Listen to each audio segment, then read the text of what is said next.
fourth session of the day, and I hope you've had a invigorating day, and we're almost finished. But I would like to introduce you to Ivor Ichikowitz.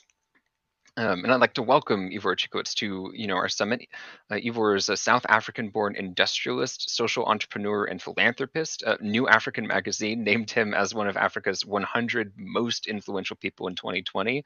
And I'm going to go a little bit into the detail on your background just because I think you deserve it. Ivor began his career during South Africa's political transition in the early 1990s, working to support Nelson Mandela's programs. For more than 2 decades, he has built a number of successful businesses on 4 continents, like a true entrepreneur in aviation, energy, mining, retail, tourism, etc. And through his family foundation, you've invested in environmental and wildlife conservation, education initiatives, responsible citizenship. You're a firm believer in the African ethos of Ubuntu. If you'd like to elaborate a bit more on that. As well, just to kind of get into who you are before we speak about what you've done. Absolutely. Ryan, first of all, thank you for the opportunity. This is a topic that's very close to my heart, and talking to our next generation of leaders is something that I believe is really important, because sharing experiences is how one learns, and very, very important part of building the next iteration of the leadership that I think is going to take the world out of the drama that we're in today. The concept of Ubuntu is a very African concept that is also kind of translates into other things all over the world. It's the concept that we are because of those around us. It's the concept of community. It's the concept of the fact that we're all in this together, and that we all influence how the outcome together, and that we've all got a part to play. African philosophy and the African teaching of Ubuntu is that every single person in the village has a role to play, and that everybody in the village is as important as the next person, and that we are because of those around us, and because of their actions, and because of the way they behave. So, being African is about being part of a community, and about being part of a collective that is all in this together to achieve together.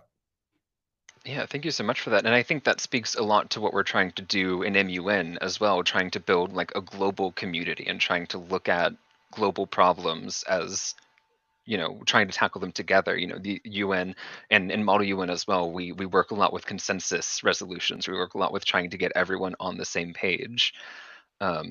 Trying to think in those terms as opposed to adversarial, which I think is where we would like to see Model UNs go in the future as well. And I think it's great to hear leadership and entrepreneurs such as yourself kind of champion those ideals.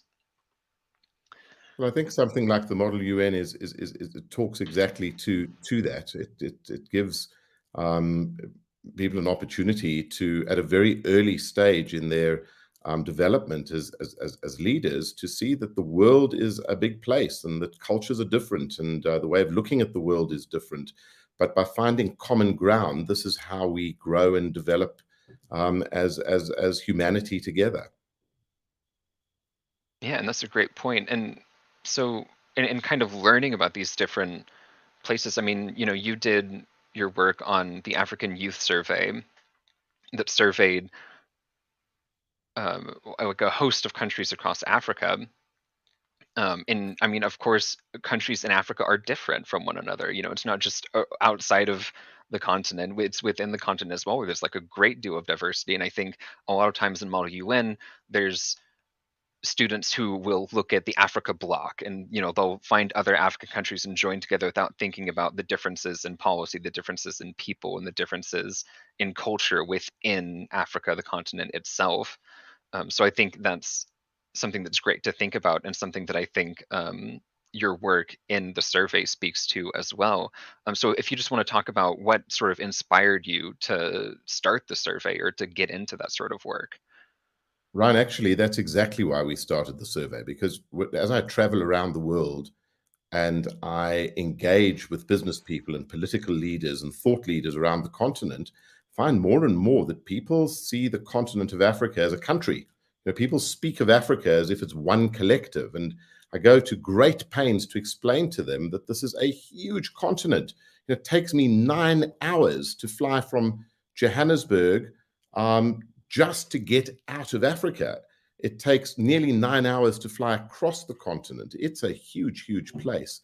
And it's made up of 54 very, very diverse countries. It's made up of different cultures, different languages, different geographies, different climates.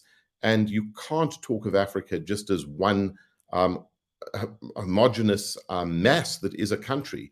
So one of the things we wanted to determine in the survey is whether we can talk about something that everybody calls an African youth. We wanted to understand whether the hopes and aspirations of young Africans in North Africa are the same as those of young Africans in Southern Africa, to determine whether the English-speaking Africans have the same objectives as French-speaking and Portuguese-speaking Africans. And the amazing part of this is that we discovered that despite this huge geographic diversity, there is such a thing as an African youth mindset, and that there's a huge amount of commonality despite all of the differences. Africanness is something that a lot of people take for granted, but do we all consider our Africanness to be the same? I mean, I'm a white African. Does my Africanness mean the same to me as to an Asian African or an African that has more Middle Eastern influences? And the reality is that even though we've all got our differences, we have a lot more that binds us together in the concept of our Africanness. And the youth survey has absolutely proven that. I also wanted, through the youth survey, to try and show the world that there is science to back up the hopes, the aspirations, the objectives of the next generation of leadership on the continent. There are lots of perceptions out there about Africa, as there are about other places in the world, and most of those perceptions are completely unfounded. We're now into the second edition of the youth survey. So what we're talking about now is the 2022 edition of the youth survey, and we're soon to launch the 2023 edition. And what we're finding is that the African youth are moving as fast as the youth in the rest of the world are, because they're a very connected youth. And we want to keep backing up what the youth are saying with data, so that policymakers, leaders, anybody who has any influence on issues relating to Africa are able to access this data, engage with the data, and make sure that whatever they're doing as it is associated with Africa is not based on perception, not based on historical stereotypes, but really based on the reality of what the data is showing. We're talking to 18 to 24-year-olds because that is the generation of leaders in waiting. And we believe that by understanding this generation, we'll be able to take a look into the future of the continent, because as this generation become leaders, this is the generation that's going to influence policy, that's going to influence strategy, that's going to influence the happiness quotient on the continent. And that's borne out. We've managed to prove that without any doubt through the first two editions of the survey. So it's very exciting to be able to engage with this data, and I think it's proven without any doubt that there is an African youth, there is commonality of hopes and objectives, that this is a youth that is a very optimistic youth, and that there's a lot more positiveness out there than people perceive as it relates to the African continent. Interesting. That's fascinating. And so last year, in our previous edition of this summit, I got the opportunity to speak with a researcher in the UK who had done a massive paper on the Brexit negotiations, and she'd collated a lot of different surveys on how outreach from the UK government had engaged with youth, and they had done all of these surveys, all of these different studies on what youth prioritized in the Brexit negotiations and what the youth thought was important. A lot of those were like freedom of migration, freedom of work, ability to continue to participate in the Erasmus Mundus Europe program, and of course, what ended up happening in the final Brexit negotiation is that none of those priorities were realized. All of these surveys, all of this data that they did, that they claimed to have collected, that they claimed to Nobody have, listened. Nobody yeah. listened. And look at the consequence. Hmm. I've just come back from the UK now. I've been in Europe for the last couple of weeks, and I have to tell you, Brexit is a catastrophe. And it's not necessarily a catastrophe for this generation. It's a catastrophe for the next generation, because they're the ones that are going to suffer. And all those surveys would have told them that. There's no surprises here. Yeah, and so thinking about what this survey, what the African Youth Survey does for Africa, how is the Africa's engagement with the youth with this data different? Or how would you hope it continues to be different as you continue to do it and continue to do outreach? Well, it's really interesting. The first edition of the survey was not taken that seriously. I put a lot of effort into engaging with heads of state, engaging with policymakers in the US, in Europe, in Asia, all over the world. And the first edition was met with a whole lot of skepticism because, first of all, there were a lot of people who really, the data that the survey presented was a very inconvenient truth. Who wants to know that a huge percentage of the next generation of leaders in Africa is actually optimistic about the continent of Africa? That is an incredibly inconvenient truth when the rest of the world is hugely pessimistic about the continent of Africa. Who wants to know that we've got a generation that is entrepreneurial, that wants to be educated, that wants to make a difference in the world, that feels that they're connected to the world, when the whole colonial approach to Africa is that kind of Africa is the dark continent and Africa is a hopeless continent. So the survey actually presented some very inconvenient truths. The second edition of the survey has been taken much, much more seriously because it was done after Brexit. It verified a lot of the data in the first edition. And now we're finding that everybody who's serious about Africa actually is reading the survey. So we're finding, when you talk to journalists who engage with Africa, there is a copy of the survey on their shelves on an ongoing basis. We've made sure that every head of state who engages with Africa or who's involved in Africa actually has a copy of the survey. We're now directly presenting data as it relates to specific countries to their heads of state. And the heads of state are excited to engage with the data because they're starting to realize that through this data, they can start engaging with the youth on things that are important to the youth. And I think that for me is very, very exciting. And I think one of the key issues that did come out of the survey, which has created a lot of excitement, is the extent to which there is a level of Afro-optimism. Despite the fact that the continent is hugely challenged, the youth are optimistic about the future, and for a very, very good reason. They're no longer relying solely on their governments to make their reality into the future.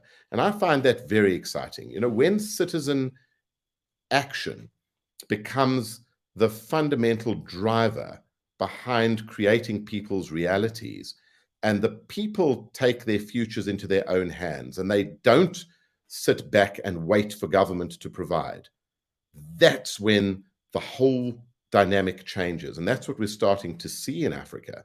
And leadership is now starting to listen to that, because the message we're giving out there is we're saying, guys, your governments are going to become irrelevant. You have a population of young people who are going to ensure their prosperity and going to ensure their future, whether you facilitate it or not. And that's a huge wake-up call for a policy maker and for a leader. Long answer to a very good question. I think people are starting to take this very seriously. We've still got work to do because not a lot of people realize that you can't engage with this continent unless you engage with the youth. But slowly but surely, we're getting there. I'm very, very encouraged by what we're seeing. Yes, excellent. I just want to pull out a question that Jennifer Melton posed in the chat. So, like, are there any specific leaders that you that are listening that like you can point to in Africa? I mean, if you want to, if you want to reveal who is or who isn't listening. Look, I'm going to say to you, it's a great question, but I'm going to say to you that everybody's listening. The autocrats are listening because they realize that the youth are very pro-democracy, and they need to start understanding how they're going to adjust their autocratic style to accommodate that. The Democrats are listening because they want to build their democracies to a greater extent than they currently are. And pretty much all the other heads of state are saying, I realize that the votes, that a lot of the votes are in the hands of my youth, so I want to make policies that are going to make them engage with me as a leader. Now, the people that are listening the most are the next generation of leaders as they run into their election campaigns. And what we're finding is that the leaders who are engaging with the youth are successful. A great example is President Hichilema in Zambia. He broke a terrible cycle of leadership in Zambia just by talking to the hopes, the aspirations, and the objectives of the youth who brought him into power. Without the youth vote, there would not have been regime change in Zambia. Why? Because he listened. He understood the importance of the youth, and he continues to make policy that is important to the youth. And I think that we're not out to create regime change. That is not what we're aiming to do. But what we're aiming to do is we're aiming to say to leaders who are in power, listen to your youth, engage with this data, understand what they like and what they don't like, and you're going to stay in power. Because if you don't, your opposition's going to listen, and then they're going to be relevant and you're going to be irrelevant. And I hate to tell you, this doesn't just apply to Africa. This is a global phenomenon. Leaders around the world who engage with their youth, who listen to their youth, who understand that the youth are you're not dealing with a bunch of kids who are uneducated and not connected to the real world. You're dealing with people who reason, who are educated, and even those who are not well educated still have an opinion because they are connected to the rest of the world. And I think that that what we're now starting to find is that every African head of state is listening. I have yet to engage with a head of state who has said, this is nonsense, I'm not interested. So I know you'd like me to name names, but I can tell you that some of the people who are engaging best with the data are the people who you would expect to least, because those leaders are the leaders who are starting to accept that they are not connected to the hopes and aspirations of their most important segment in society, the youth. Mm-hmm. And those are the people who are now starting to say, we better listen. There's another world out there that we don't know about, and we better listen. And that for me is extremely positive.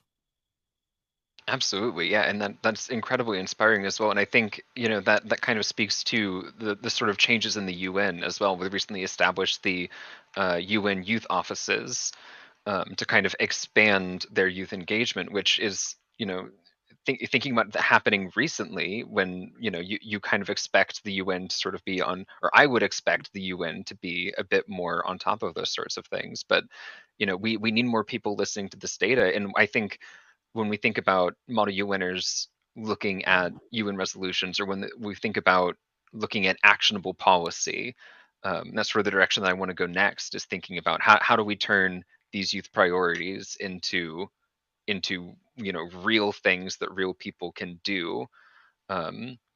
Because your survey touches on a lot of very important topics, like thoughts on climate change, like thoughts on jobs, thoughts on violence and terrorism and things of that nature.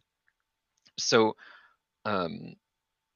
how do you look at those priorities? How do you look at that data and think this is an idea for a policy? This is something that we can go, hey, when we go into the next UN resolution, or when we go into the next policy meeting with ministers, what is our number one topic to discuss?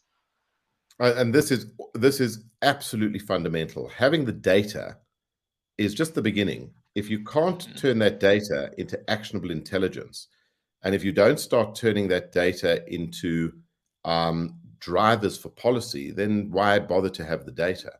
So we're starting to, or not starting, but we're actively partnering with think tanks, with youth organizations, with interested parties all over the world to start creating actionable intelligence that starts turning into policy. I've just done a roadshow of 8 African countries where we engaged specifically on security issues. And I was there in a different capacity, but started talking about the data that we'd collected through the youth survey around terrorism, around exposure to terrorism, about concerns about safety and security. And in every single case, it became the primary topic of conversation. It became clear that policymakers, ministers of defense, ministers of interior, people engaged with border protection, all realize that engaging with the youth and creating policy around security as it relates to youth is fundamental to solving these problems. And there was a perfect example of how we engaged for several days on how we take the input from the youth, all of that data, and turn it into direct policy of engagement, policy of exchanging information. I mean, we discovered, first of all, this is a very interesting slide. 68% of the people polled right across the continent were concerned about the threats of terrorism.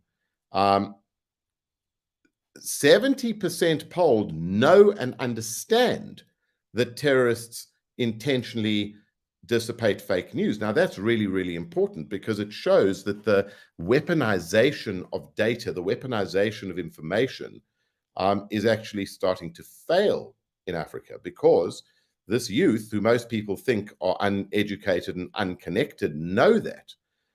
The other thing that's really interesting is that very, very few people are satisfied with the performance of their security services. Now, a lot of the security services themselves didn't know that.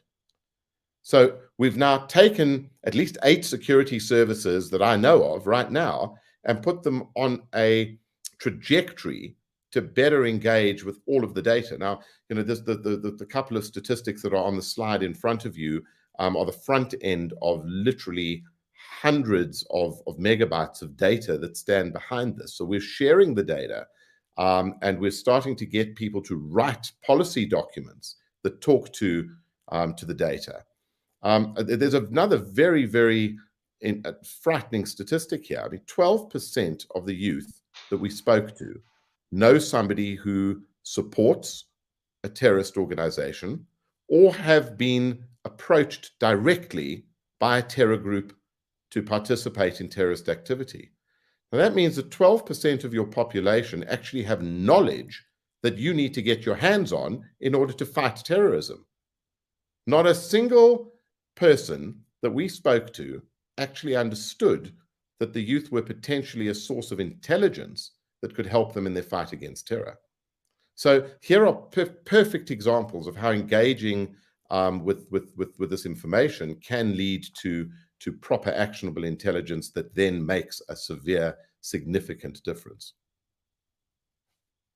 Fascinating. And just to bring up another comment from Jennifer Melton, and also to highlight Mohammed comment as well, who said that it's like a very relevant topic, taking into account the current situation in their country of Senegal. But Jennifer Melton wanted to say, like which terrorists are we talking about? Are we talking about domestic or international, or both potentially? No, this is both. Terrorism in Hmm. Africa is a very broad term. A lot of terrorism is frankly, it's a bad word for economically driven cross-border organized crime. A lot of terrorism is, in fact, international terrorism that is using Africa as a recruitment base and an incubator. Everybody thinks of terrorism in the context only of fundamentalism. What our data has shown us in Africa is that a lot of the recruitment methodology is linked to fundamentalism. And the terrorism itself is often economically motivated. So again, understanding what terror in Africa is about is very, very important, because some of it is very localized, mafia-style activity, which is kind of thinly veiled as terrorism. A lot of it is cross-border terrorism.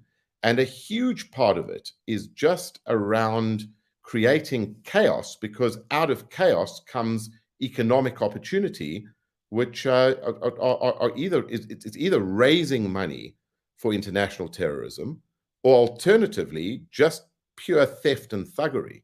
So it's very dangerous to talk about terrorism and just kind of whitewash it all as fundamentalism, and every country has a very specific set of circumstances. Mm-hmm. And like speaking of specific countries, I mean, just to keep going off of what Jennifer is saying in the chat, she says that based on that definition, I thought that South Africa's numbers would have been higher. So like, would there be limitations on their responses to terrorism? Well, South Africa's issues are not terrorist related; they're crime related, and there's a difference, but there isn't a difference. In some countries, this crime is branded as terrorism, and it's a way for a government to say, not our issue. This is an international terrorist issue. It's not a domestic crime issue. When in reality, half the time, it's a domestic crime issue. In South Africa, there's no getting away from the reality that it is a domestic crime issue. There is the crime in South Africa is an economically driven reality that comes from this huge gap between the extent of the wealth of the rich and the poverty of and the extent of the poverty of the poor. Until we eradicate poverty on this continent, you're always going to have crime that is not solvable.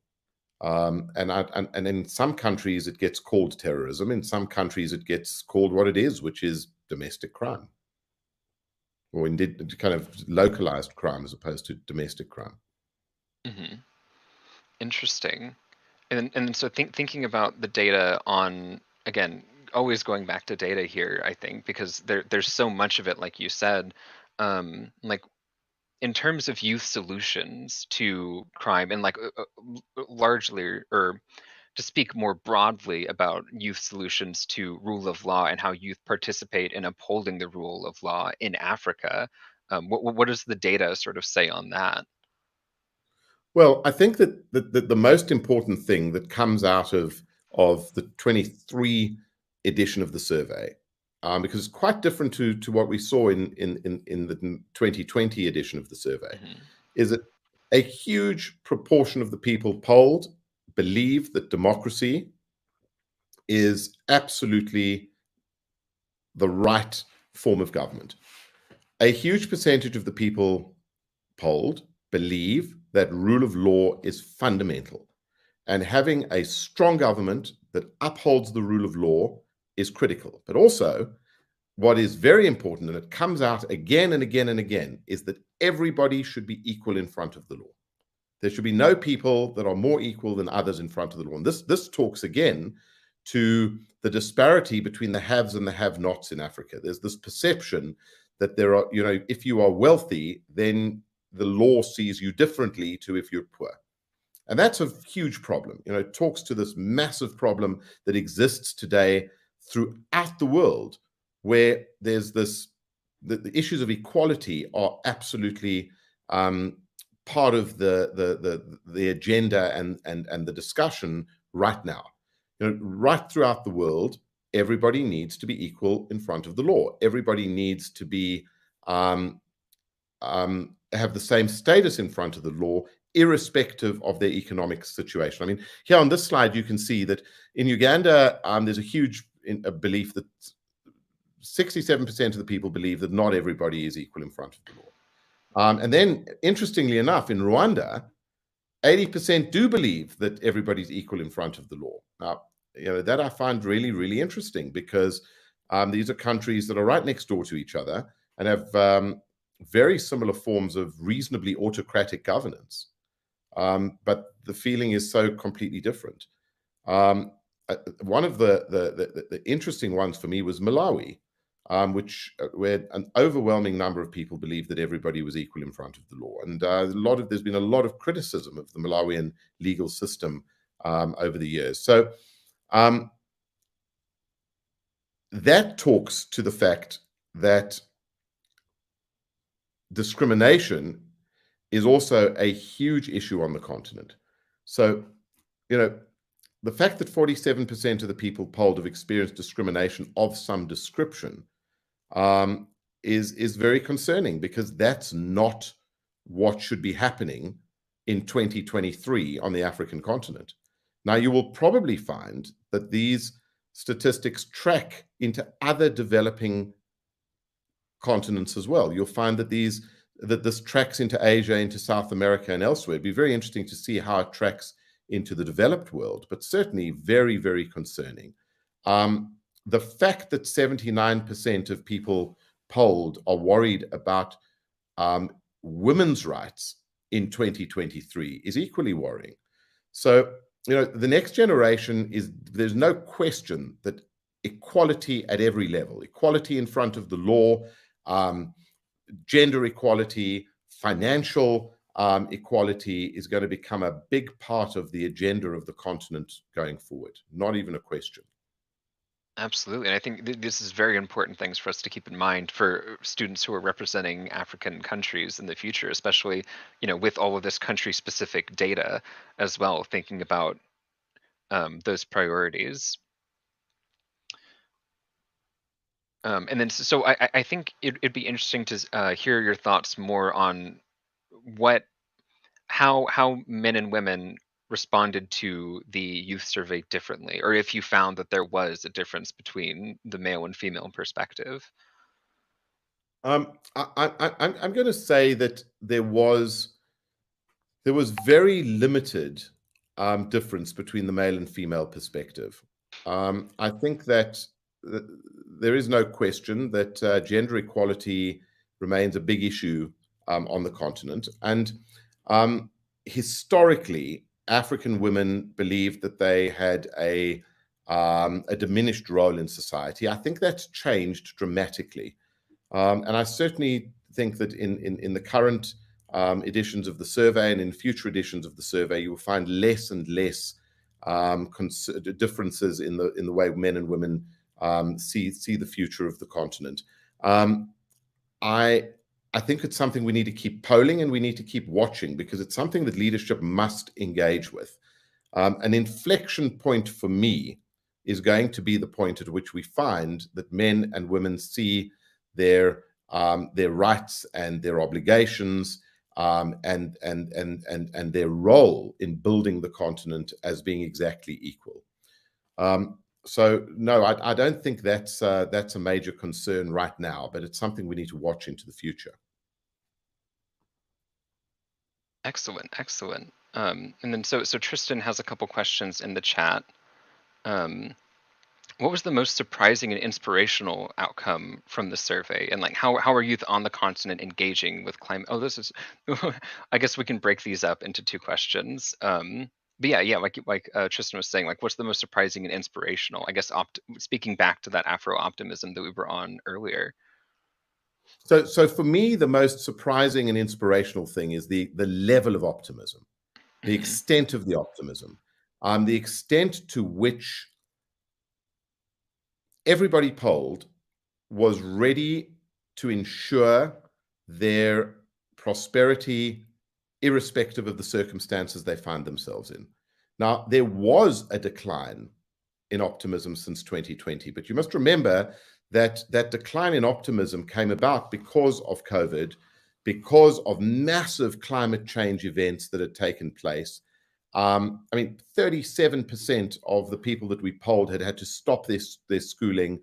19% became unemployed. So, the youth took a huge battering in that period of time. So it's to be expected that optimism had deteriorated. But surprising to me is that it hadn't deteriorated further.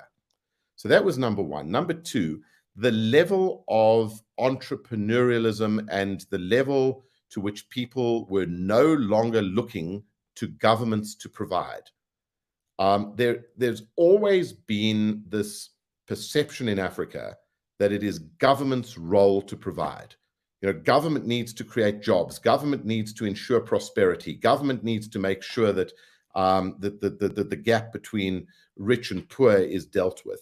And we're starting to see a youth that's saying, we're not going to sit and wait for our governments to do that.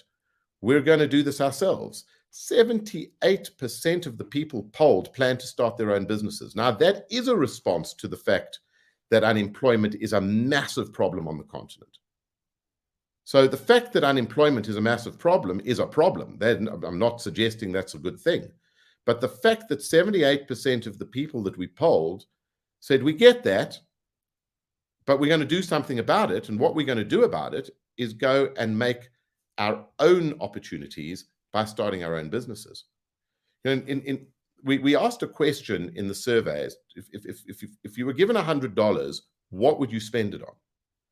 Now, interestingly enough, I know of a survey that was done in the United States where the same question was asked.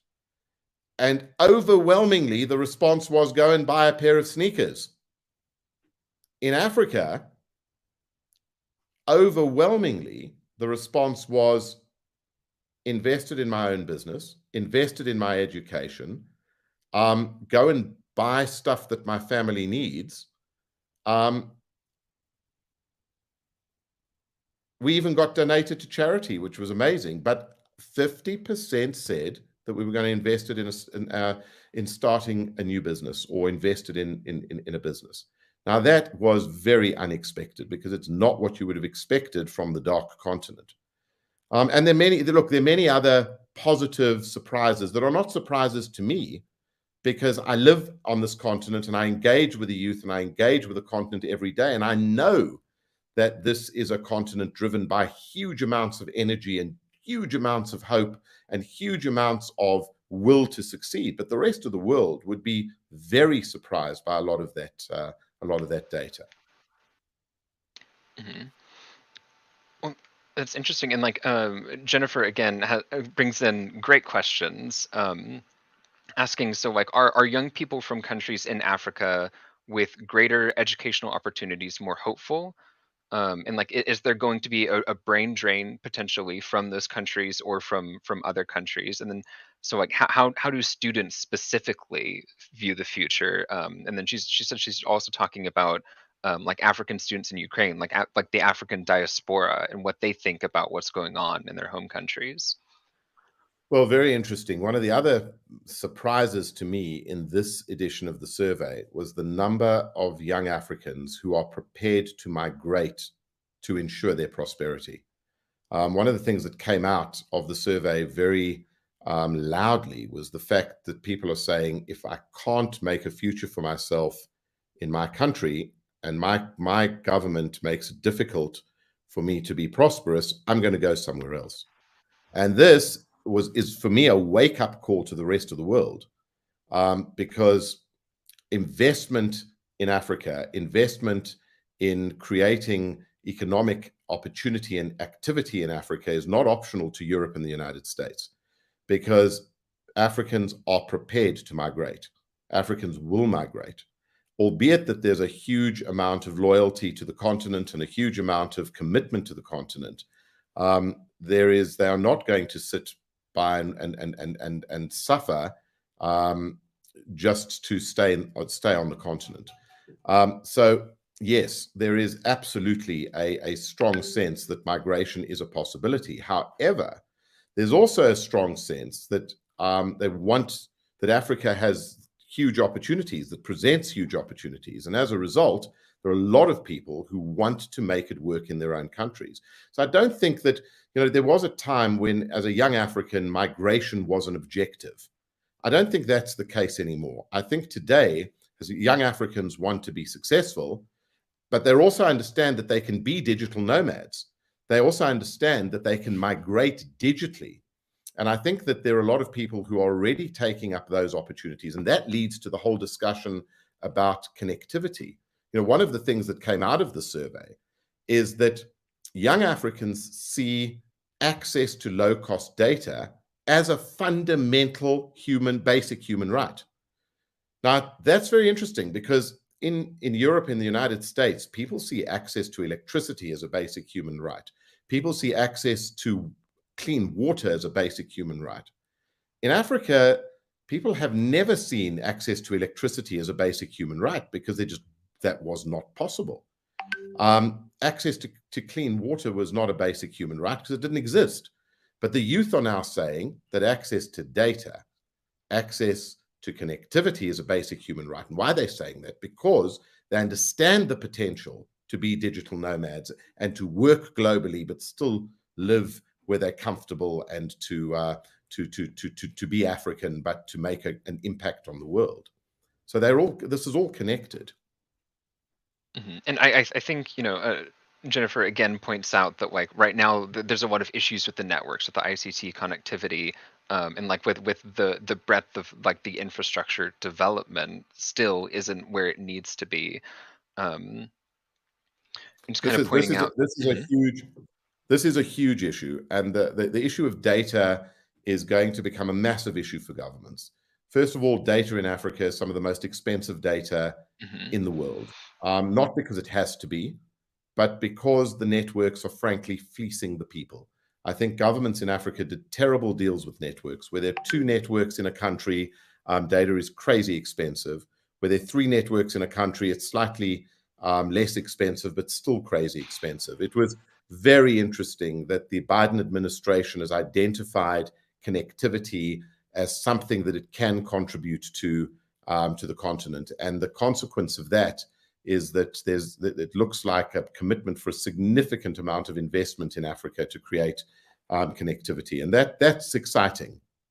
It's probably one of the most important areas of investment on the continent right now.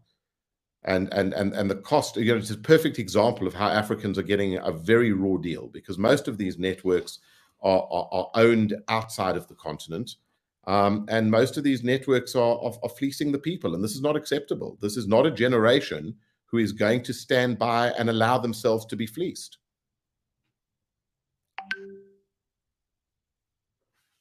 Yeah, and that's excellent to sort of consider when we think about how the youth are more aware of this as well, especially being kind of on the back end of a lot of this fleecing. Like they're not blind to what's happening to them or what's happening to their countries as well, and so they're in a prime position to be aware and to try and force change in that way. And to pull up another question, Lojane, would you like to come up on the stage actually to talk about this?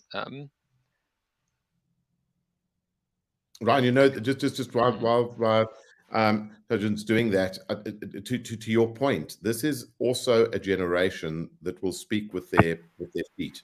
This is not a generation who is going to keep quiet about things that affect their futures. And I think that is a massive challenge to governments, because democracy is about giving the population an opportunity to use their voice, and this is a generation that is going to use their voice.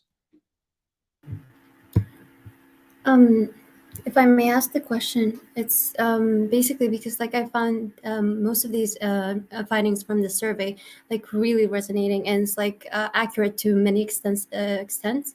So just like wanted to know if there were like any distressing instances where like your efforts were like pushed down by people, leaders, or governments, because like as undeniable as it is, like corruption is a plague in Africa in many like aspects, and it's not something that can be tackled down or like removed in one day. So just wanted to know, like, because to be honest, what I find if I was in a seat of a leader and I find that okay, people are actually like listening to the youth, it's like in a case in my country where like the youth were used to mobilize political agendas, and they actually like were forwarded and like succeeded at some instances. So this, for me as a leader, would be very alarming. And this is why I just wanted to know if there were people trying to shove away your efforts in this attempt.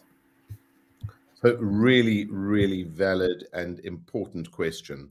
The answer is actually no, but not for the reasons that you would expect. I think that, and your country is a perfect example, leadership worldwide are starting to realize that the youth voice has the ability to create regime change much more quickly and much more easily than any other generations, because that voice is no longer just expressed in the streets. It's expressed on social media. It's expressed on many platforms, and you can't silence it. In the past, you could silence it. You know, you could stop a march in the street by using force. You can't do that on social media. You can't do that on online platforms. So what we're finding is, as much as leadership often finds what we're telling them to be very inconvenient, they're listening. They might not like this data. They might not like what the youth is saying, but they're listening. And that, for me, is incredibly encouraging, because the fact that the youth voice is being taken seriously tells me that we're at an inflection point in the trajectory of the continent. I have always said that the future of Africa is going to be determined at a point where we have a generation of leaders who no longer has the monkey of colonialism on their shoulders, or the monkey of apartheid on their shoulders. Think about it. Colonialism and apartheid was all about telling Africans how inferior they were. The colonial powers were all about telling Africans how much they needed help. The colonial powers kept their power by giving aid. The colonial powers kept their influence by making us all feel like we needed them and that we were inferior. That doesn't apply to your generation. This is a generation of people who see their Africanness as a superpower, not a handicap. You know, my generation saw their Africanness as a handicap. It's not a handicap, it's a superpower. And leaders are starting to realize that they can no longer play on this perception that people are uneducated and they need aid and support from anybody, not even their governments. And that's why I think they're listening. And I think that what we have to do now is to get them not just to listen, but to engage and make policy. And in order for that to happen, we can't do that on our own. The survey just creates impetus because it provides data that backs up what the youth voice is saying. Now the youth have to mobilize. And mobilize doesn't mean violently. Mobilize doesn't mean aggressively. Mobilize means be constructive. Engage with government, engage with policymakers, engage with social structures positively, because by being positive, you will get them not only to listen, but also to change policy. And I think that there is another inflection point, and that's the inflection point around how the youth uses their voice. Because up until now, it's always been militant. Militancy is not always the best way to engage. And as you know, I have to be careful, because when I speak about youth mobilization, everybody thinks I'm calling for a militant uprising. It's not what I'm saying. I'm saying you've got a voice, you can engage constructively, you've got an opinion, engage with your opinion, and be ready to argue your case. And if that's the case, then I think that this is going to be the inflection point. I'm very excited for what the continent holds in the next 10 years. And a lot of it has to do with the fact that the youth mobilization that you talk to in your country and others has actually woken people up. Amazing. That answers my question. Yeah. Perfect. Thank you, Lajane. And we have another question from Ala Salah. Would you like to come up on stage to ask your question? I'll just wait for a response. In the meantime, I think that the questions come up on the screen, if I'm correct. yes, yeah. So Allah's question was, will it ever be possible for Africans to have equal opportunity concerning education? Because even now in 2023, male students are more favored to be educated than female students. This again is a very valid point. But this also still has to do with the residue of social norms and social expectations in many countries. The positive thing is that percentage is significantly lower than it was historically. I mean, I don't remember the exact numbers, but yes, male, in terms of the perception of who has a right to be educated, a lot more males believe that they need to be educated, and a lot more females believe that they don't need to be educated. But what is definitely changing is that balance is definitely moving in a positive direction. And yes, again, one of the inflection points is the point at which everybody accepts that a female has exactly the same ability to lead as a male does. And in fact, if you don't balance gender in leadership, you will never be able to properly represent the needs of any society. You are seeing this quite actively in many countries. South Africa is a great example. I mean, our legislative structures are very balanced today, and probably more balanced than they need to be, because soon you're going to find that men are going to start fighting for their rights, which is not necessarily a bad thing either. But I completely agree. There are a number of countries in Africa that are way behind, and there's going to have to be a lot of work done in those countries to move things forward. Mm-hmm. And then we'll take one more question. Jennifer, you'd like to come and talk about how youth, here, I'll invite you to stage as well, to talk about, there we go.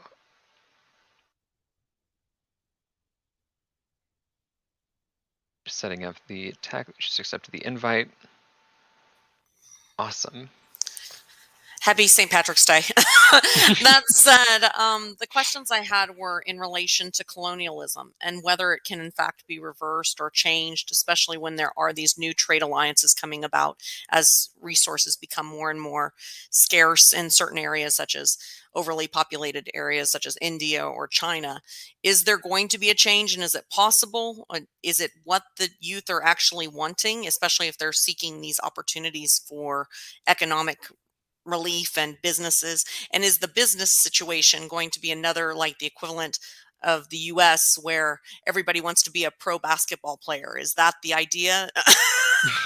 I mean, get rich fast, and can the changes occur? Jennifer, great questions. I mean, let's just talk about trade alliances and about what we're terming as foreign influence on the continent. We're watching this very, very carefully because this is moving at a very fast pace. In 2020, the US was considered to be one of the most important influences on the continent. 2023, that's not the case. In 2023, the Chinese are considered to be the most important influences. And why is this all moving so fast? It's moving so fast because people are now, before 2020, everybody was engaging with perception. The United States is hugely influential from a cultural point of view, because so much of the media that is consumed in Africa is from the United States. But during COVID, a lot of the people that we surveyed had to engage with the reality on the ground. And what's the reality on the ground? The United States has invested very little, if anything, in the growth and development of Africa. So who has invested?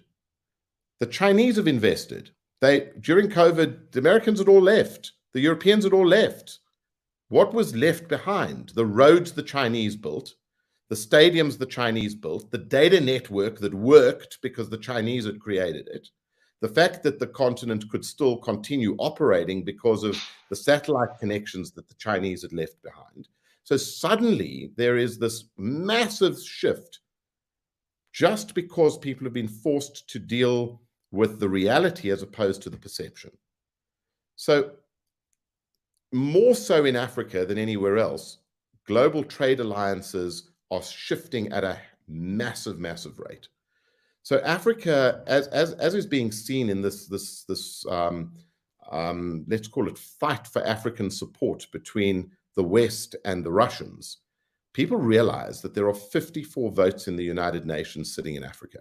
There are 54, and in the same way, by influencing those votes, you can make a massive impact on what's going on globally. Trade is exactly the same. In 2050, we are going to have the biggest consumer population in the world on the African continent. Now, it's only in the last 18 months that people have started engaging with that data. It's really interesting. We presented that fact in the 2020 edition of the survey, and everybody said to us, that's nonsense. And we said, well, go and look at the numbers. We are going to have the biggest youth population in the world, and we're going to have the biggest consumer population in the world. And if you don't start preparing for it now, you're going to be out of the game. The Chinese worked that out 15 years ago. They've got a 15-year head start on the United States. They've got a 15-year head start on Europe. My message to the rest of the world is, don't get irritated with the Chinese. This is a huge continent. It needs trade relationships with everybody. It needs investment from everybody. Go and balance the Chinese. Go and match the Chinese. Don't go to war with the Chinese because they're slightly more prudent at engaging with data than you are. And it was interesting because those issues started being raised in Biden's US-Africa summit, which I was very privileged to attend. And it was interesting that they are starting to engage with some of those messages that we'd been giving them for the last couple of years. In fact, they even started using our language, which was really, really encouraging. So to the earlier question about whether people are starting to engage with our data, the answer is even the White House is engaging with our data, whether they admit it or not. So that's the one issue. The second issue is that the trade alliances are changing literally on a daily basis because Africans are not prepared to be fleeced anymore. So as this generation of leaders, not just political leaders, but business leaders, are starting to look at the world and saying, where do we want our trade alliances to be? They're saying we want people who are going to be long-term investors, we want people who are going to be partners, and we want people that are going to be as interested in growing our economies as we are. And it's fascinating to see that was exactly the language that the White House used in the US-Africa summit. Now, it's what we've been calling for the last 10 years. We've been saying we don't want aid anymore.